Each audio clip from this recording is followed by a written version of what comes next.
and then take just a little bit, okay, and then I pour it into the waffle plate, making sure it doesn't get to the very end, because we assume that, or we expect that when it is baked up, it's going to spread all to the ends. So you don't want it to slip over or start over pouring or getting too much. So what happens is you just close this up nicely, and you wait for about 5 minutes, about 2 minutes really. It bakes up really fast, okay? So about 2 minutes and your waffle is going to be ready. So at this point, how you're going to know is working through is you're going to be hearing something like a bubbling sound inside of the waffle plate, and then the waffle plate is going to slightly lift up. It's a bit heated, but I'm trying to describe it. It's going to get slightly raised like this. I mean, for you to know that there is a reaction going inside of it. So it's going to raise up like this. All right, but if you had put on too much, it starts pouring out. So this is going to bake for about 2 to 3 minutes. The indicator or the indicator light is going to come off, and we're going to open it, and then our waffle is going to be ready.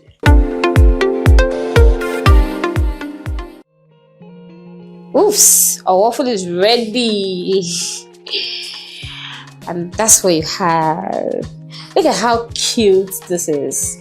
So I'm just going to be repeating this process over and over and over again for those who want to wonder.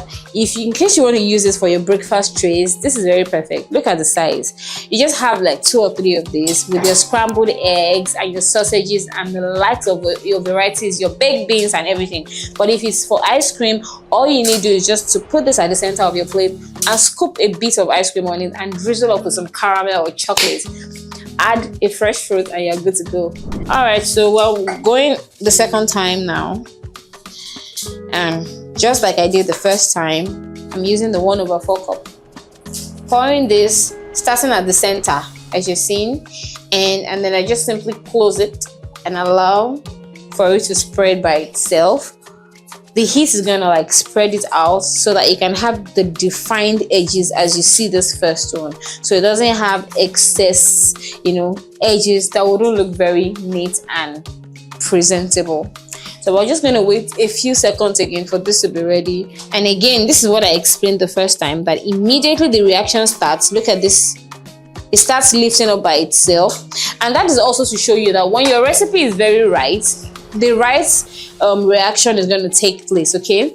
Because I have the considerable amount of baking powder in this recipe, is going to enable the rise, and of course it's going to give it the structure that it needs to give me the perfect results that I've used in over 12 years, and I am not stopping anytime soon. So the second waffle is also ready, and this is what it looks like. Right. So I'm just going to be making the rest behind camera, okay? But this is exactly what a good, well-baked waffle should look like. Look at it. It has a crust and it is very nice on the inside. I can even break it for you to see what it looks like. It's just really nice, really. So that's going to be all for this class, and I hope you all learned something new today. But don't forget to hit your subscribe button to subscribe to this amazing channel if you think so. Hit the like button and always share to your family and friends, and don't forget to turn on your notifications so that for every time I drop a video, you all will be the first to have a grab on it. So bye.